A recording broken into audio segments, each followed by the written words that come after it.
بسم اللہ الرحمن الرحیم۔ السلام علیکم ورحمۃ اللہ وبرکاتہ۔ ڈیلی محمد چینل کی طرف سے آج میں اپنے دوستوں کو دونوں سجدوں کے درمیان بیٹھنے کے وقت کی دعا بتاؤں گا۔ اس سے پہلے میں اپنے تمام دوستوں سے گزارش کروں گا کہ اگر آپ نے ابھی تک میرے چینل ڈیلی محمد کو سبسکرائب نہیں کیا تو ضرور کر لیں۔ تو شروع کرتے ہیں آج کا لیسن۔ بسم اللہ الرحمن الرحیم۔ جب دونوں سجدوں کے درمیان بیٹھیں تو یہ دعا مانگیں: اللہم اغفر لی وارحمنی وعافنی واہدنی وارزقنی واجبرنی وارفعنی۔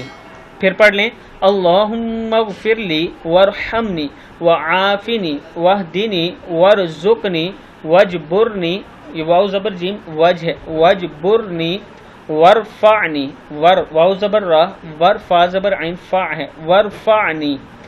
اے اللہ تو میری مغفرت فرما اور مجھ پر رحم کر اور مجھے عافیت فرما اور مجھے ہدایت دے اور مجھے رزق عطا فرما اور میری بگڑی بنا دے اور مجھے رفعت، بلندی اور ترقی عطا فرما۔ یہ دعا پوری یا اس کا پہلا حصہ اللہم اغفر لی وارحمنی ضرور پڑھنا چاہیے تاکہ اس کے وسیلے سے دو سجدوں کے درمیان بیٹھنا میسر آئے۔ عام طور پر لوگ دو سجدوں کے درمیان نہیں بیٹھتے، حالانکہ یہ بیٹھنا فرض ہے۔